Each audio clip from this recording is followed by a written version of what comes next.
Hi, Sammy. How are you? I'm good. How are you? I'm doing great. Sammy, for the listeners who aren't watching, not the YouTubers, but the listeners, Sammy's got a beautiful little cat on her lap, and you said he, right? She is hypoallergenic. So if we are doing this interview in person, I supposedly would be okay, because otherwise I'm very Better. allergic. Oh, okay, yeah. Well, I'm reaching out right now. Pet the cat. You're so sweet. Thank you. Yeah, you're welcome. Do you think he knew that I was trying to pet him? Yes, absolutely. Okay, Yeah. good. There's also a bulldog on the ground who seems to want to engage with the podcast, but I'm not really sure how we do that. Yeah, he wishes he was on my lap, but for noise purposes and all that, we're going to keep him on the ground. Okay, good idea. Do they compete, cat and dog? Yes. Okay. The dog always wins. The dog always wins. The dog is bigger and stronger from what it seemed. He is a tank. So, yeah. He's thick. He's thick. Yeah. Low center of gravity, small limbs. Yes. Yeah. Very cute. Almost like a cartoon character. He's something. But gosh darn it, do I love him. Yeah. Good. Okay. For those of you who don't know Sammy, you're a Colorado Springs hairdresser who focuses on reds, vivids, and creative color. And you're a part of the K-Teen Collective. Yes. And so how are things in Colorado these days? We're in springtime. Is it still getting cold there now and then? Or are you kind of in the clear, so to speak? In Colorado, we're in like the fake springtime. So like we'll get like a day or two of spring weather and then it'll be a blizzard the next day. Just kidding. Yeah, it's not springtime. We're not quite there. We've gotten a few nice days, but then I'm pretty sure this week it's supposed to snow all week. So yeah, there you go. Your shoulder season. In Colorado. Are you from Colorado? Tell us about yourself. Where are you from? How'd you get into this weird business that we're in? So I am originally from California, but I moved here when I was a baby. So I pretty much am a Colorado native. And then after high school, I went to college because I thought that's what I was supposed to do. What did you try to study there? Criminal justice. Oh, that's fun. And it is until it's like real life. It's fun to watch on TV. Yes. Or listen to true crime podcasts. Correct. It was not for me, but I also knew that I wanted to be in the beauty industry. I was just scared, I think, but Why did you know that? Because I've been doing hair, like my friend's hair, since I was probably in middle school, and I actually wanted to do makeup and like fashion runway when I first started. And then that quickly took a turn once I got into school. I realized that I liked color more. But I just wanted to be in the beauty industry. Like, I couldn't picture myself being in an office job or anything like that. So then I finally made the plunge and went to beauty school, and the rest is history. So how much... I'm sorry, how many? 10. So... how many criminal justice years did you try to get in college? Or did you just kind of do the basic college stuff? Just 1 year. 1 year, and you're like, one and done. Yeah, I know better. One and done. Yeah. I know better than this. Yeah, college was not for me. Okay. Yeah, got it. So then you go to beauty school, and tell us about your beauty school experience. Were you good at it right out of the gate because you'd had your fingers in your friend's hair for so long? Yeah, no, I was actually horrible. Yeah, I was not good. This was also 10 years ago, so the trends were very different, but I remember doing my first ombre, and it was just so like blotchy and not blended at all. It was really bad, but when I was in school, I realized doing makeup on other people is not like doing it on yourself. So I was like, okay, no, I'm not going to do that. And then I just I liked doing color. And so when I got out of school, I went to a booth rental salon, and I was doing everything. So hair, nails, makeup, weddings, like the whole 9 yards. And in that first year was when I started putting out like model calls because I needed clients to pay my bills. So I would put out model calls, and that's when I started doing like the fun rainbow colors. And that's right out of the gate. Right out of the gate, like year one. And that's when I was like, oh yeah, color. Wow. Okay. So the listeners are listening and they're like, wait, you went straight to booth rental out of college? Yes. And it worked. You were able to make it happen. Yes. So, and I know we're going back 10 years, but is this because you were good at networking, or you had a lot of friends, or how were you able to do it? No, not at all. I don't know. I just wanted to be my own boss. And like when I was in school, I was like, I want to do booth rent. I don't want to work at like, I don't know. Because there's nothing wrong with like, when I was in school, they told me to work at a Supercuts, and that's great for some people, but I didn't like haircut, so I was like, I don't want to do that. I want to do a bunch of different things. So that's when I was like, I need to do booth rent, and a salon kind of fell into my lap, and they offered me a position, and I was like, yeah, let's do it. And I'm glad that I was put into that situation because it made me hustle to get clients because I had to pay my bills. So I was able to build a clientele because I had to, essentially. Yeah, of course. And you were able to kind of reap the benefits of those clients more so than if you were at a commission salon. Yes. So, okay. So, all right. Sounds like you were pretty fast at knowing what you want. It sounds like you're that kind of person. Yes. So you spent a year in college. You're like, this is not what I want. So you go to hair school. You get out.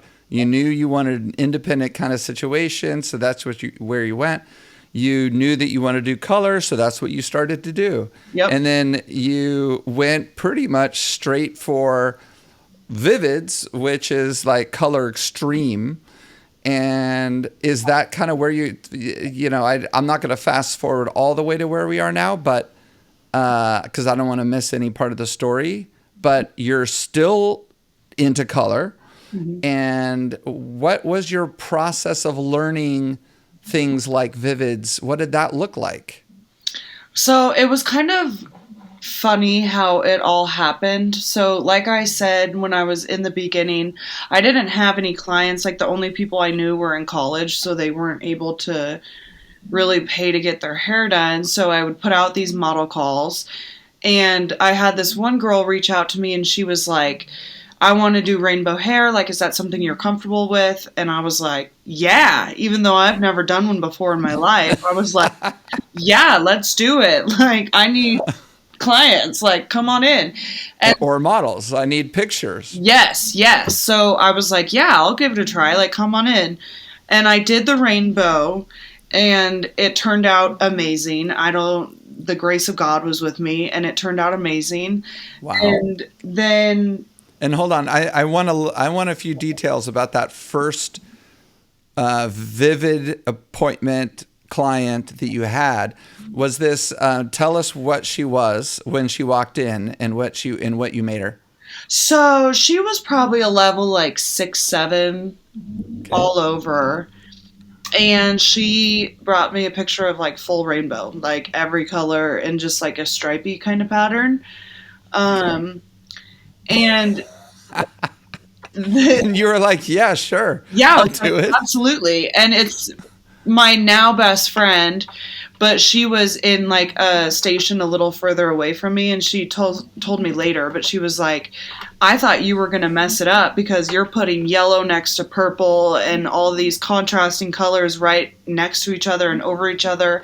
Like, I thought you were going to come crying into my room that you messed up this girl's hair. But it turned out, and nothing bled together, and everything was fine. So she had to eat her words. I ended up producing a good hair color, and then I was able to post those, and that brought more people in that wanted Vivids. And then I started working with Joico, because that was the color line that I was using for the rainbows.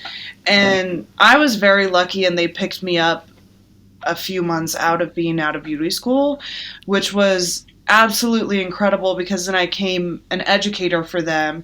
So it was like I went to school all over again. And Wow. I feel like I didn't really pay attention in beauty school. I'm just going to be honest. I really didn't. I was young and didn't care. And so it was almost like I got like a second chance. So I actually paid attention when I went to training. And I learned so much more about color. And that's when I was like color specialist. What was different the second time around? Why did you care the second time? I think it was just more real.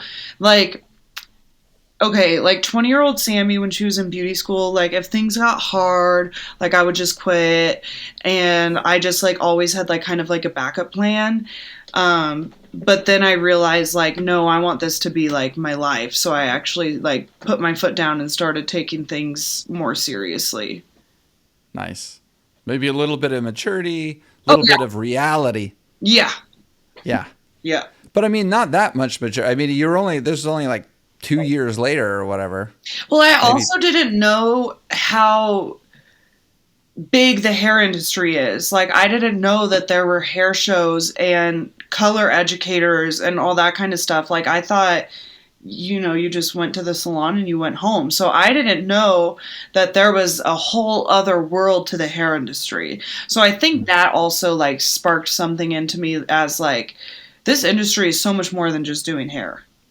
Mm-hmm. And I love that. Yeah, of course. And so this story is so awesome because somebody was like, let's do the rainbow. You'd never done it. And you're like, hell yeah, I'll do it. And you did it. And then Joico sees you a couple months later and then takes you on, teaches you, you become an educator, AKA expert at something that you had just tried a number of months ago. Yeah. And passionate or not, that's pretty awesome. And hopefully some of the listeners who find themselves to be a little reticent and trying new things are like, shit, I should try that thing that I've been curious about, whatever it might be. This was about 2015-ish. And that was kind of, I'm thinking back 10 years. That seemed to be kind of like the renaissance of, vivid hair color, right? And I say renaissance not because it was the beginning. I mean, there was the stuff that happened, decades and decades ago that never really caught on. I think the products weren't great. Yeah. And then you get around the 20 teens, early 20 teens, all of a sudden social media starts taking over. And then kind of the middle of the 20 teens, certain girls and guys are doing some really amazing looking, vivid stuff. Plus Instagram just lit the whole trend on fire, right? Mm-hmm. And so it sounds like you started pretty early, like around those days doing it. So you probably got outsized attention for it then versus now. Is that right? Absolutely. Like, I definitely got in at a good time because now it is so much more popular. But 10 years ago, not nearly as many people were doing the rainbows. So it definitely made me stand out, which I'm thankful for because it gave me my platform. But I was very lucky that I jumped in when I did. Yeah. And, well, lucky in quotes. I would say it's more what's the word? Bravery? Chutzpah. There's so many different words that I could use, but it's like you said yes to that first kind of model client. You said yes to it. And I think the vast majority of people, especially 10 years ago, wouldn't have said yes. Oh, yeah. So, I spent that's time in my salon and I'm like, girls, like, just try it. Like, it might be your new favorite thing. That's kind of how it was with reds too. Like, for probably like 7 years, I specialized in vivids and rainbows and never did any reds. And then I think I took like one red-haired model. She wanted red hair, so I did it. And then now red hair is my specialty. So you can't put yourself in a box in this industry. Yeah. It's a classic risk-reward story. Yeah. And I love it. Okay, so Joico kind of took you under their wing / program, taught you more things. And how long did you spend working with them? A few years. I should know that. It was a few years, and I'm very thankful for my time with them. They were an amazing company. I'm just not a good educator. Like, I have the brain the size of a peanut, and I don't think so. trying to remember all kinds of like hard work. It's just not who I am as a person, and I am notorious for breaking the rules. So it was really hard for me to teach people to not break the rules, and then I go and then break them. So educating was not for me. I like personal, like independent educating where I'm not tied with the company per se, or more behind the scenes work, but like teaching classes just wasn't for me. All right. So you pass your creativity and other things off as brain the size of a peanut. Obviously not the case. But so tell me why you break the rules. Do you see value in, you break the rules because you see value in breaking the rules, right? I mean, there's something that you're getting by breaking the rules, or you don't see value in following the rules. Yeah, I don't want to sound like a brat, but like sometimes I just like it better when you do break the rules. Some Right. things just need a little tweaking. Yeah, absolutely. I mean, it reminds me of my Italian heritage. Yeah. When, you've got my Italian dad who makes the pasta sauce. And when I got married, my wife was like, so do you have a recipe? And he's like, and he scoffs. He's like, recipe? There's no recipe. You just do it. You just feel it. You feel your way through it. That. Right? Like, so many people are like really big on sectioning, which I love to watch, and I think that's great. My brain, I section in my head, and it's all in my noggin. So it's really hard for me to verbalize like what I'm seeing. If that makes sense. So No, it does. I'm a good educator, and public speaking is not for me. Well, you're doing fine now, but this is certainly easier than being in front of a bunch of people. Yeah, I feel like I'm just like FaceTiming with a friend, but totally being like proper and professional is just not necessarily my thing. Especially representing, like you said, representing a system, a brand, their culture, and a blah, blah, blah. And you're getting paid, so there's some pressure. Yes. And so, all right, I get it. So you stop doing that. So tell us about your life now. Like, how are you splitting your time? Are you doing, I know you're part of K18. Are you doing any educating for them, or is it just content creation? What does it mean to be part of the K18 collective? So right now in this phase of my life, I'm doing more of the like content creation and kind of stuff. So I work with K18 a lot. They're an amazing company to work with. They're so supportive. I'm doing a campaign with Paul Mitchell right now. So I kind of just do what feels right in the moment. Mm-hmm. And from the comfort of my house and salon. Mm-hmm. Mm-hmm. Okay. That makes sense. And so how much time creating content and how much time doing clients? I work on clients like actually in the salon. I do a half day Monday, and then Tuesday through Saturday are usually like a typical 8-hour day. And then, I mean, I'm crazy. And then I go home and spend all my time on TikTok and Instagram and try and find trending sounds and talking to my hair besties. So I literally feel like I'm clocked in 24/7. Yeah. Well, how much, I'm going to ask a question for the first time. How much is the hanging around on TikTok and Instagram, talking to your hair besties, how much of that is entertainment and fun versus work? Okay, so 90% fun and entertainment, 10% work. Yeah. Yeah. I think that's the reality, right? I tell myself I'm clocked in. Like, I will tell my mother, like, I'm sorry, like, I have to do work stuff. And then so I'm busy. Like, cruising through TikTok. Like, right. But you might on your couch. Some inspiration. You never know. So it's 100% work.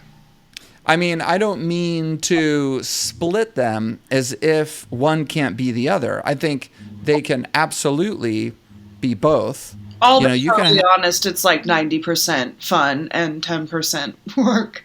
right. Well, that's great. And boy, wouldn't it be great if everyone's job was like that? But and you because you do get value. It's absolutely work. You do get value, and that's awesome that it's also fun and entertaining. I'll say realistically, probably like an hour after I get home from work, like replying to clients, emails, that kind of stuff. And then the rest Yeah. is just fun. And if you come across inspo, you do. Okay, so behind the chair, any trends, any style trends these days that you happen to be liking or wanting to try? Anything you're trying to talk clients into? Chunky. I love like the chunky block 90 hair, like highlights coming back, like the Christina. Like stripper stripes? I love stripper stripes. I love stripper What? stripes. I'm so here for it. Like, let's make it chunky. And I love a blended balayage by all means, but I love like a chunky block color so much. And I'm so glad that they're coming back. Like leopard spots? I'm not that cool, but like the Kelly Clarkson, like black, blonde, black, red. Like that is, I'm here for that. The calico trend. I'm here for the calico trend. I love Okay. block colors. Okay, staying with the cat theme. I understand. Yeah, I guess I'm that crazy cat lady. And you have clients that are down for this? Yeah, I'm really, really blessed. My clients are so cool. Half of them just sit in my chair and is like, make me look good, do whatever you want. So my clients are amazing. They let me have fun every single day. You've earned it. Yeah, 10 That's years what in the game. everybody wants.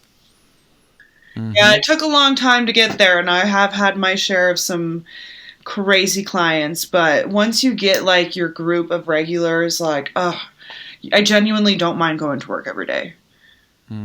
That's the goal. That's the El Dorado, the golden. What is it? The gold El Dorado means like the golden land, or what? The listeners are like, it means this. They're my golden land, like Yeah, the promised land, or whatever. yes, they are the promised land. That's great. Yes, And only 10 years in. I mean, 10 years is not that much time. I In the feel like- span of a career. yeah, I feel like it's been forever, and then like no time at all. Like I'm like kind of like, damn, am I getting old? Like it's been a decade. It's not that long. Shoot, I feel like that's a long time. I guess, like I said earlier, like I used to always quit everything, so I've never been in a job for more than like a year. So 10 years, that's huge for me. It is. You know that you found your spot. Yes. All right. So any behavioral changes or anything that you're noticing with your clients behind the chair, like their behavior, like I don't know, people canceling or people doing this or people wanting that? Not really. I mean, the good majority of my clients are regulars, so they're pretty easy. And then a lot of my clientele is a version of red, so it's pretty easy. Yeah. Oh, that's really great. Okay, so I want to backtrack a little bit. You mentioned TikTok. Do you have a TikTok account Yes. that okay. And what do when TikTok came out, I'll give you the kind of the foundation of this question. When TikTok came out a couple of years ago, maybe more than that, 5 years ago, that it kind of caught on.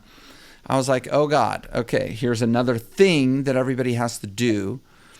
And yeah, it might be fun, but there's a work element and somebody might not like it. And so are they going to do it? So my question to you is, a hairdresser who is just barely staying above water on Instagram, with the posting and marketing themselves, right?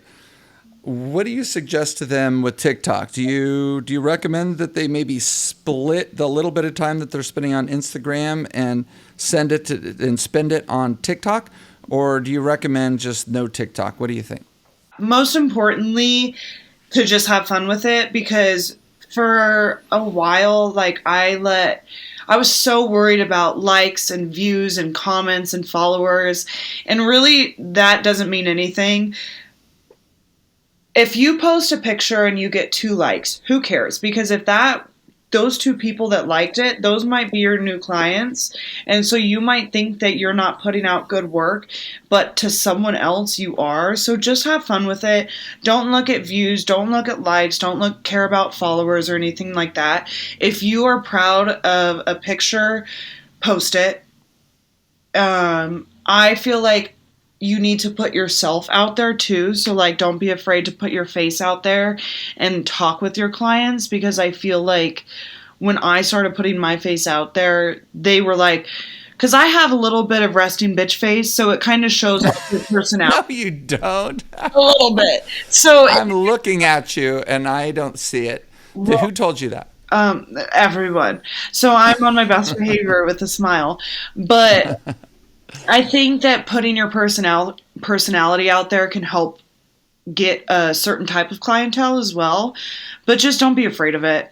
Don't be like, I have to spend 30 minutes every single day on Instagram and TikTok. Don't stress yourself out about it. Definitely post as much as you can, because that's, unfortunately, we're in that day and age where your Instagram is your portfolio.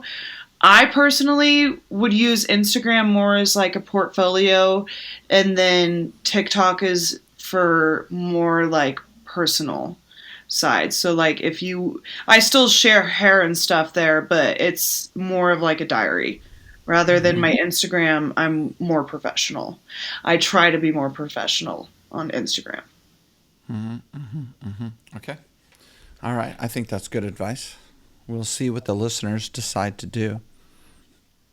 So as I'm thinking about your story and the path of your career so far, it seems like you've made a lot of choices rather quickly, and those have all been the right choices. But I assume that there must have been some choices that you didn't like very much. So did you do anything with your career that you wish you hadn't?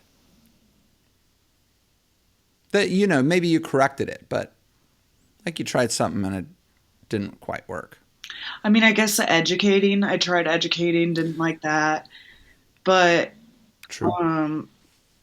Other than that, no. I feel like with art, like, because I like to think I do art, and I feel like you can't do it wrong, if that makes sense. Mm-hmm. Yeah, well, it's highly subjective. I think based on the literal way that I asked that question, did you do anything that you wish you hadn't? You probably don't wish that you didn't try educating, because even though it didn't pan out, you still, even learning that you didn't like it has value, right? True. And I mean, I learned so much during that experience. So yeah, honestly, no, I don't regret anything. Yeah. Well, that's nice to know. And hopefully that's instructive to especially the younger listeners. Sometimes people, when they're afraid to try new things, they're afraid because they think to themselves, if it doesn't work out, like if I try makeup and it doesn't work out, well, then that was really horrible. But I think even when it doesn't work out, there's still things you learn that are helpful for, the next things that you do. 100%. I mean, it still shapes you as an artist, as a person. It's experience. I have a good question for you. What would you, now that you're probably 30-ish, 28, 29, somewhere in that neighborhood. Yeah, 31. 31. What would you tell your 18-year-old self? Have confidence. Like, no one cares. Like, just be you. Don't try and fit the norm. Because I tried doing that for 20 years and it was not good for me. The first 20 years? Yep. Like going to college? Yeah. Like, embrace your different side. Embrace your weirdness. Mm-hmm. Yeah, that makes sense. So I bet that you have some interesting conversations with your clients in your chair, because it sounds like your clients, maybe not your regular ones, but it sounds like you've had probably some pretty interesting people in your chair, especially when it comes to like the model calls and stuff like that, the ones who are getting stuff done for free. What is the most interesting conversation you've ever had with a client in your chair? I've had so many, like I don't even know like if I can say it. You Uh, can say anything. um, I've asked to join relationships. I have been asked to judge nudes. I have um um I have so many crazy stories. Like, I don't even know where to start. I had this one client. She's in, I guess, prison or jail because she tried selling her kid on Facebook. Like, No. yeah, I've got Wow. some crazy things. But then I've also heard amazing things. I have a client who's a famous author, so watching her success has been incredible. Wow. Having people find out that they're going to become parents, like all Hmm. kinds of crazy stuff. And my life is so boring, so I rely on everyone else's tea that they bring into me when they sit down in my chair. You rely on it. I love that. They are my reality television. On that topic, what do you have a particular one or two clients who are the most plentiful source of entertainment for you? Oh, yeah. I have a few that I know we're going to have a good time when they come in. It's going to be rowdy. Like, we usually schedule it more in the afternoon when it's not as busy because we can get a little loud. Yeah, I got But it. yeah, I have fun with my clients. We're fun. That's awesome. Any particular anyone? Well, actually, before I ask that, I want to go into the bond building conversation. Uh-huh. So bond builders came out. Olaplex was 2014-ish, somewhere around there. Did you start using bond builders early on? So I used Olaplex when they like first came out, and I think it was user error, but I fried homegirl's hair off, and so then I was like, no, I'm not using it. But then I started working with Brazilian Bond Builder, and I really enjoyed their Bond Builder, and I used them for years and years and years. And then when K18 came out, I fell in love with K18 and kind of just moved to just using K18. What was it about K18, or is it about K18 that makes you like it so much? It is the best security blanket. Like, I never have to be scared for simple lightning services, like, literally ever again. And my hair, my own hair, like, I fried her damn near off. And K18 made my curls come back and my hair grow. Like, I swear by K18. Hmm. Hmm. All right. And have you ever had? I'm curious about the difference between them. Like, did you ever go back and try Olaplex again? No. Okay. All right. And then the K18 Collective, what is that? Do they give you a free product? Do they pay you? Do you have to educate for them, or just create content? Kind of just like content. We do classes, like online classes. Um, just kind of like a group for us to all like chit chat if we have questions. We take classes. They send us stuff monthly. Nice. If you could wave a wand and change anything about the industry at all immediately, you're like, what would that be? Tinkerbell? Does Tinkerbell do that? Yeah. Does she have a wand? Yes. All right. So you're Tinkerbell, you're Tinker Sammy, and you have a wand. What would you change? Like realistically, or like La La Land. La La Land. That we could just stay seated. Like, we would have like chairs that would just raise up like super high, so I never had to stand on my feet because my back. Do you use your back you have a bad back? Yeah. Do you use a saddle? Yeah. Okay. But I'm talking like almost like a wheelchair. Like, like I can just be zooming around. What else? Like a drone chair. Yes. That floats. Yeah, so I basically just like fly around the salon. You know what? Since we're in La La Land, make it like a little mini like rocket ship airplane, and I just like hover everywhere. How about, okay, so that's one way to think about it. How about another way to think about it? You're sitting in your favorite chair. Maybe it's a lazy boy or one of those zero gravity chairs, or right? Those were amazing, right? Yes. And your client floated around you. That'd be incredible. Like if we could just both just float there like on a magic rug and just, float in the air, that'd be great. And then however you wanted, your client to move so you could get to you could different get, like, sections. different angles. So imagine doing a balayage if their head was upside down. Right. How much better would that be? Layers, if they were like completely upside down, you might get some cool layers. Hell yeah. That's like one of those Robert Cromeans stage performances. Yes. Yeah. Like with the fans. He gets the fans going and hair's going everywhere. Yeah. It's like blowing in his face. I think he wears goggles when he does that. He is incredible. He is fun to watch. He's retired now. Oh, good for him. All right. So do you have any hair horror stories? Yeah, tons of them. So one time, and this is my famous author client, and so she's a very big deal, and her daughter was getting married, and we were doing vivids, but for her daughter's wedding, she wanted to be blonde. We had like a year to do this, so we like slowly took her blonde, and this was like the last appointment, and I went to go tone her with a 10N, like she was just like a nice like buttery blonde, and I grabbed a 1N.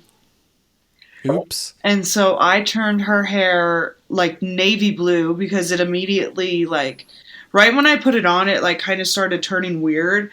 And within like a minute, it was like navy blue. So I instantly rinsed it off, but it was right here, like a big chunk of navy blue and it 1N. And I could not get that out. So we called it Statue of Liberty hair because it was like goldy, silvery blonde for like a month, and I felt so bad. One That's time, kind of what I look like. No, except there's okay. No, like when I tell you, it looked like think of like a coin, like a dirty coin. Oh, it was. Bless her heart for staying with me. Thank you so much, girl. Love you so much. And then I've done like the red and blonde highlights and turned them pink all over. Trying to think what else. What was your client's reaction on that one? She was fine. You have some very easygoing clients. Yeah, like she was fine.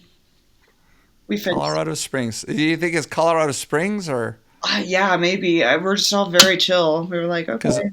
All of our LA hairdressers who are listening are like, shit, man, I need to go to Colorado Springs. Yeah, we're pretty chill here. Like my client who I turned blue on accident, she literally was like, I can come back another day. Like we don't have to worry about it today. And I was like, I'm literally not letting you leave until we figure this out.